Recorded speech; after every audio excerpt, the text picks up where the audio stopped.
അപ്പോൾ ഈ സ്റ്റഡിയിൽ നിന്ന് മനസ്സിലാക്കാൻ സാധിച്ചത് എന്തെന്നറിയാമോ? അതായത് കലോറി കുറച്ച് അല്ലെങ്കിൽ ആഹാരം കുറച്ച് കഴിച്ചിട്ട് എക്സസൈസ് കൂടുതൽ എടുക്കുന്നവരില് മാനസിക രോഗം വരുന്നു എന്നുള്ളതാണ്. അപ്പോൾ എല്ലാവർക്കും വെയിറ്റ് ലോസ് ജേർണിയിലേക്ക് സ്വാഗതം. ഞാൻ കുറേ ദിവസങ്ങൾക്ക് ശേഷമാണ് ഒരു വെയിറ്റ് ലോസിന്റെ വീഡിയോ ഇടുന്നത്.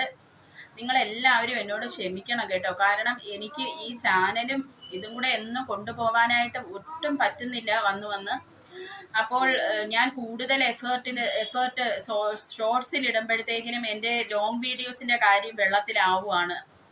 അപ്പോൾ അതുകൊണ്ടാണ് ഞാൻ ഇടയ്ക്ക് ഇന്നലെ ആദ്യമായിട്ട് ഞാൻ ലോങ് വീഡിയോ ഇട്ടില്ല. കഴിഞ്ഞതിൻ്റെ മെനങ്ങാന്നാണെങ്കിൽ ഞാൻ ലൈവ് വരെയെങ്കിലും ചെയ്തെന്ന് പറയാം.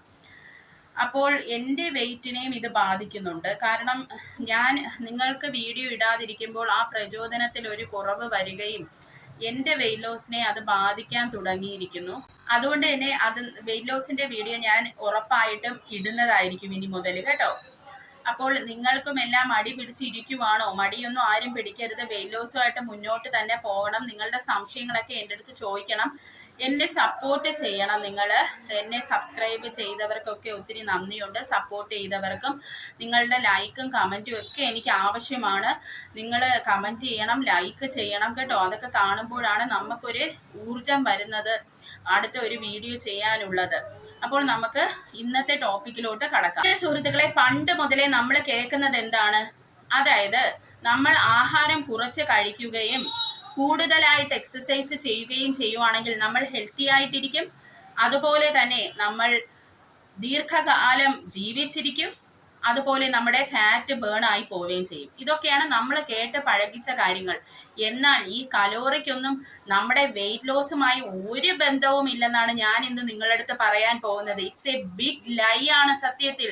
അതേ പ്രിയ സുഹൃത്തുക്കളെ, പല പഠനങ്ങളും അത് തെളിയിച്ചു കഴിഞ്ഞിട്ടുണ്ട്. അതായത് കലോറി കുറച്ചിട്ട് നിങ്ങൾ പോയി എക്സസൈസ് കൂടുതൽ ചെയ്തെന്നും പറഞ്ഞ് നിങ്ങളുടെ ഫാറ്റ് ഒന്നും ബേൺ ആകാൻ പോകുന്നില്ല. കൂടുതൽ നിങ്ങൾ മാനസിക സംഘർഷത്തിലോട്ട് പെടുകയാണ് ചെയ്യുന്നത്. അതുപോലെ തന്നെ നിങ്ങളുടെ ഫിസിക്കൽ ഹെൽത്ത് കൂടി നിങ്ങൾ അവതാളത്തിലാക്കുന്നെന്ന് ഞാൻ പറയും. അപ്പോൾ നമുക്ക് എന്താണ് ഇതിൽ ഈ ഒരു പഠനത്തിൽ തെളിയിച്ചിരിക്കുന്നതെന്ന് നോക്കാം. അപ്പോൾ പ്രിയ സുഹൃത്തുക്കളെ, ഇവിടെ എനിക്ക് പറയാനുള്ളത് ഒരു എക്സാമ്പിൾ ആണ്. അതായത് പണ്ട് മുതലേ നല്ല എരിവ് കഴിച്ച് വളർന്ന ഒരു വ്യക്തിക്ക് എരിവ് പിന്നെ അങ്ങോട്ട് കഴിച്ചാൽ ഒരു പ്രശ്നവും കാണൂല. എന്നാൽ എരിവ് കഴിക്കാത്ത ഒരുത്തൻ നാളെ വന്ന് നല്ല ഒരു എരിവുള്ള മീൻ കറി കഴിച്ചാൽ അവൻ അത് ഒട്ടും സഹിക്കാൻ പറ്റില്ല, അല്ലേ? അപ്പോൾ ഈ എരിവ് കഴിക്കുന്നവന് ഒരു സെറ്റ് പോയിന്റ് ഉണ്ട് ശരീരത്തിൽ. അതായത് ഇവൻ ഇത്ര എരിവ് പഴകിയത് കൊണ്ട് ശരീരം അത് അക്സെപ്റ്റ് ചെയ്ത് വെച്ചിട്ടുണ്ട് ഇന്ന ഒരു ലെവല് വരെ. എന്നാൽ എരിവ് കഴിക്കാത്തവനാണെങ്കിലോ അതിനനുസരിച്ചാണ് അവന്റെ ശരീരം യൂസ്ഡ് ആയിട്ടിരിക്കുന്നത്. അപ്പോൾ ഇതാണ് ഇവിടെയും നടക്കുന്നത്. അതായത് നമ്മളൊക്കെ എന്ത് കഴിച്ചാലും നമ്മൾ ശീലിച്ച് വന്ന ആ ഒരു രീതിക്ക് അനുസരിച്ചാണ് നമ്മുടെ ശരീരത്തിലെ മെറ്റബോളിസം നടക്കുന്നത്. അപ്പൊ ആ മെറ്റബോളിസത്തിന് ഒരു സെറ്റ് പോയിന്റ് ഉണ്ട്. അതായത് ഇത്ര ഫുഡാണ് ഇവള് കഴിക്കുന്നത്, അപ്പൊ അതിനനുസരിച്ച് ഇത്ര ബേൺ ചെയ്ത് കളയാം എന്നുള്ള ഒരു സെറ്റ് പോയിന്റ് നമ്മുടെ ശരീരത്തിനുണ്ട്. അപ്പോൾ നമ്മൾ ഇവിടെ ഫുഡ് കുറയ്ക്കുകയും എക്സസൈസ് കൂട്ടുകയും ചെയ്യുമ്പോൾ എന്താണ് നടക്കുന്നതെന്ന് വെച്ചാൽ നമ്മുടെ മെറ്റബോളിസം വീണ്ടും ഡൗൺ ആവുകയാണ് ചെയ്യുന്നത്. മനസ്സിലായോ? ഈ ഡൗൺ ആവുമ്പോൾ ഞാൻ നിങ്ങൾക്ക് എളുപ്പത്തിനാണ് ഇത് പറഞ്ഞു തരുന്നത് മനസ്സിലാക്കാൻ. അപ്പോൾ നിങ്ങളിൽ പലരിടത്ത് ഞാൻ പറഞ്ഞു അല്ലേ, ഈ ആഹാരം കഴിച്ചുകൊണ്ട് നിങ്ങൾ പോയി എക്സസൈസ് ചെയ്താൽ നിങ്ങളെ ഫാറ്റ് ഒന്നും ബേൺ ആവത്തില്ല. നിങ്ങൾ ആ കഴിക്കുന്നതാണ് നിങ്ങൾക്ക് ബേൺ ആയി പോണത്. അതായത് എത്ര നിങ്ങൾ കഴിക്കുന്നോ അത് മാത്രമേ അവിടെ ബേൺ ആയി പോകുന്നുള്ളൂ. കൂടിപ്പോയ ഒരു പോയിന്റ് 1 or 2 കൂടെ നിങ്ങൾ കൂടുതൽ ബേൺ ചെയ്ത് കളയുന്നു എക്സസൈസിൽ കൂടി. അല്ലാതെ കൂടുതൽ ഒന്നും അവിടെ സംഭവിക്കുന്നില്ല. അപ്പോൾ ഇവിടെയും ഞാൻ പറയാൻ വന്നത് അതാണ്. അതായത് നിങ്ങൾ നിങ്ങളുടെ ആഹാരം കുറച്ചിട്ട് എക്സസൈസ് കൂട്ടുമ്പോൾ നിങ്ങളുടെ മെറ്റബോളിസം അവിടെ താറുമാറാവുകയാണ് ചെയ്യുന്നത്. മെറ്റബോളിസം വീണ്ടും ലോ ലെവലിലേക്ക് പോകും. മനസ്സിലായോ? നമ്മുടെ ഡൈജസ്റ്റീവ് സിസ്റ്റം മൊത്തത്തിൽ താറുമാറാവുകയാണ് അവിടെ ചെയ്യുന്നത്. അപ്പോൾ എന്താണ് സംഭവിക്കുന്നത്? നാളെ ഒരു ദിവസം നിങ്ങൾ കലോറി കൂട്ടി കഴിച്ചിട്ട് നിങ്ങൾ പോയി എക്സസൈസ് കുറച്ച് ചെയ്താൽ നിങ്ങളുടെ ശരീരം എന്താണ് ചെയ്യുന്നതെന്ന് അറിയാമോ? നിങ്ങൾക്ക് എക്സ്ട്രാ പൗണ്ടും കൂടെ അവിടെ തരും. അതായത് എക്സ്ട്രാ വെയിറ്റ് നിങ്ങൾ അവിടെ ഗെയിൻ ചെയ്യുകയാണ് ചെയ്യുന്നത്. കാരണം നിങ്ങളുടെ മെറ്റബോളിസം ഓൾറെഡി താറുമാറായി കുറച്ച് ആഹാരം മാത്രം അക്സെപ്റ്റ് ചെയ്യാൻ പറ്റുന്ന ഒരു രീതിയിലോട്ട് നിങ്ങളുടെ മെറ്റബോളിസം ആയി കഴിഞ്ഞു. പക്ഷേ അവിടെ അപ്പോഴും ഒരു പ്രശ്നം നടക്കുവാണ്. നിങ്ങൾ കുറച്ച് ആഹാരം കഴിച്ചിട്ട് നിങ്ങൾ പോയി എക്സസൈസ് ചെയ്യുമ്പോൾ എന്താണ് സംഭവിക്കുന്നതെന്ന് വെച്ചാൽ നിങ്ങളുടെ ശരീരം വീണ്ടും വീണ്ടും ആഹാരത്തിന് വേണ്ടി വെമ്പൽ കൊള്ളുകയാണ്. മനസ്സിലായോ നിങ്ങൾക്ക്? അതായത് നിങ്ങൾ കൂടുതൽ എനർജി അല്ലെങ്കിൽ കൂടുതൽ ആയിട്ടുള്ള കലോറി ബേൺ ചെയ്ത് നിങ്ങൾ കളയുമ്പോൾ നിങ്ങളുടെ ശരീരത്തിന് വീണ്ടും വീണ്ടും ആഹാരം തിന്നണമെന്നുള്ള ഭയങ്കര ത്വരയാണ് വരുന്നത്. അതായത് ഹങ്കറിന്റെ ഇമ്പൾസസ് ആണ് ആ സമയത്ത് ബ്രെയിനിലോട്ട് ശരീരം കൊടുത്തുകൊണ്ടിരിക്കുന്നത്. ഈ സമയത്ത് എന്താണ് സംഭവിക്കുന്നത്? നിങ്ങളുടെ മെറ്റബോളിസം ആകെ കൊണ്ട് വീണ്ടും ഡൗൺ ആവുകയാണ് ചെയ്യുന്നത്. മനസ്സിലായോ? അതായത് ആഗ്രഹിക്കുന്ന രീതിയിൽ ഫുഡ് കിട്ടാതിരിക്കുമ്പോൾ മെറ്റബോളിസം അവിടെ ഡൗൺ ആവുന്നു. അപ്പോൾ നമുക്ക് പല മെന്റൽ ട്രോമയെ കൂടെയാണ് നമ്മൾ പോകുന്നത്. അതായത് നിങ്ങൾ തന്നെ ഒന്ന് ചിന്തിച്ചു നോക്കൂ. നിങ്ങൾ കഴിഞ്ഞ ദിവസം ഫുഡ് അല്ലെങ്കിൽ ഇത്രയും നാള് നിങ്ങൾ ഫുഡ് കഴിക്കാതെ ഫുഡ് വളരെ തുച്ഛമായി കഴിച്ചിട്ട് നിങ്ങൾ പോയി എക്സസൈസ് വലിയ കാര്യമായിട്ട് ചെയ്തു കഴിഞ്ഞാൽ 1-2 ദിവസം നിങ്ങൾക്ക് പിടിച്ചിരിക്കാൻ പറ്റും. ആ സമയത്തിനുള്ളിൽ നമുക്ക് വിശപ്പിന്റെ വിളിയാണല്ലേ. പലവരും അതിന്റെ ഇടയ്ക്ക് വാരിക്കോരി ഒരു 3-ാമത്തെ ദിവസം 2-ാമത്തെ ദിവസം വാരിയാണ് കഴിക്കുന്നത്. അത്രയ്ക്ക് അവർക്ക് ആ ഹങ്കറിന്റെ ത്വരയാണ് നമ്മളുടെ ബ്രെയിനിലോട്ട് ചെല്ലുന്നത്.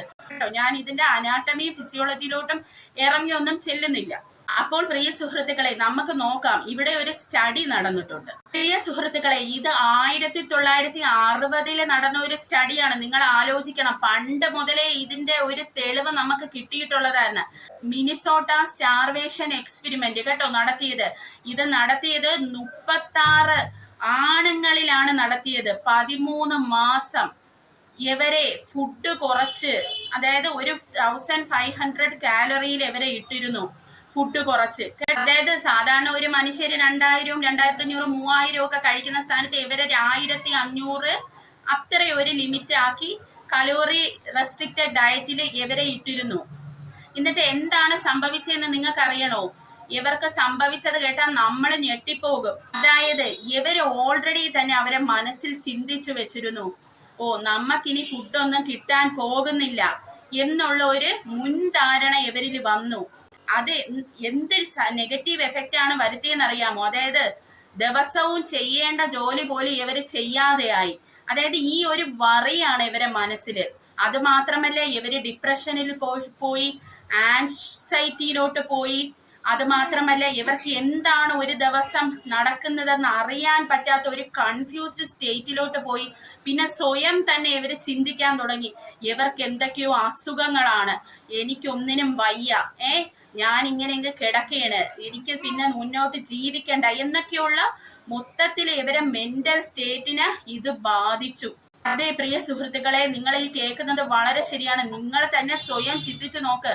ഇത്രയും നാളും നിങ്ങൾ വണ്ണം കുറയ്ക്കാൻ നോക്കിയപ്പോൾ ഏതൊക്കെ മാനസികാവസ്ഥയിൽ കൂടെയാണ് നിങ്ങൾ ഈ കടന്നു പോയതെന്ന്. നിങ്ങൾ ആഹാരം കഴിച്ചുകൊണ്ട് എക്സസൈസ് ചെയ്ത് വണ്ണം കുറയ്ക്കാൻ നിന്നാൽ നിങ്ങളുടെ ആ ഒരു വണ്ണം കുറച്ച് നാളത്തേക്ക് കുറഞ്ഞു നിൽക്കത്തുള്ളൂ. നിങ്ങൾ എന്ന് കൂടുതൽ കഴിക്കുന്നു അന്ന് ഇതെല്ലാം കൂടെ തിരിച്ചു വരും.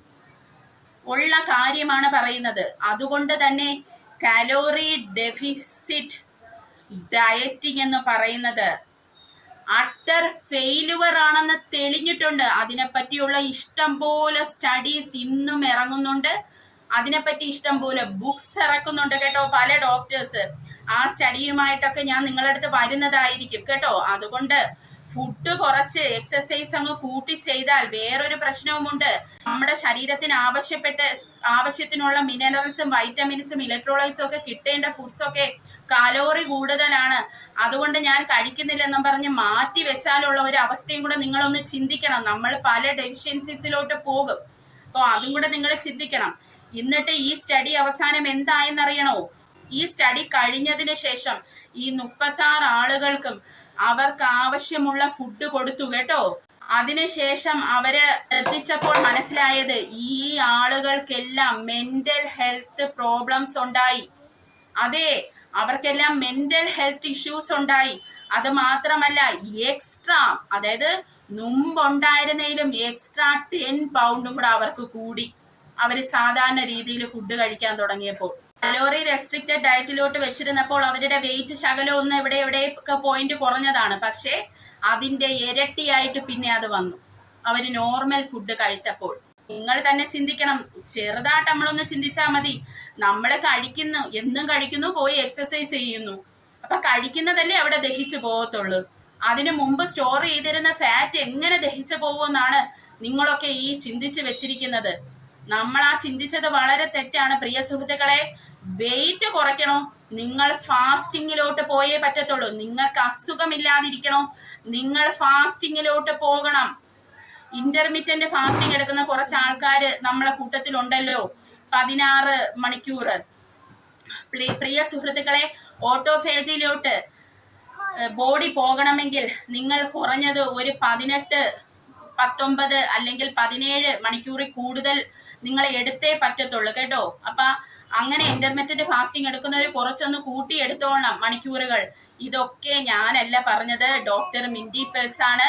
അപ്പോൾ എന്റെ വീഡിയോ ആദ്യം കാണുന്നവരാണെങ്കിൽ ദയവ് ചെയ്ത് ഈ പറയുന്ന ബുക്ക് നിങ്ങൾ വാങ്ങണം കേട്ടോ.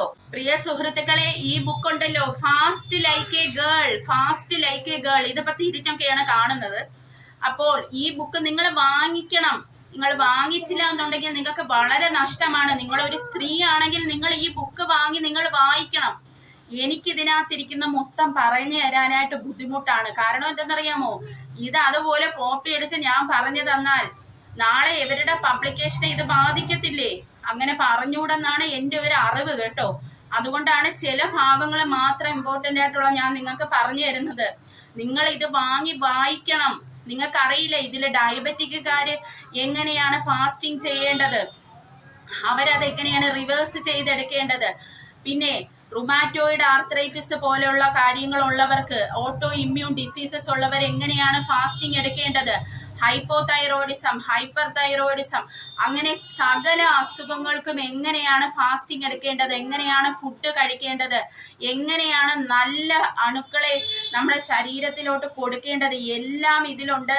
എന്റെ വീഡിയോ ആദ്യം കാണുന്നവരാണെങ്കിൽ ദയവ് ചെയ്തു പോയി നമ്മുടെ 3PS വീഡിയോ കാണണം.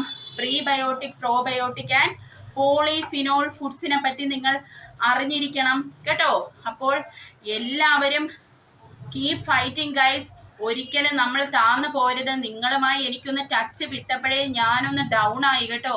പക്ഷേ 5 കിലോ എൻ്റെ മനസ്സിൽ ഇപ്പോഴും ഉണ്ട്. 109.2 കിലോയിലാണ് ഞാനിപ്പോൾ നിൽക്കുന്നത്.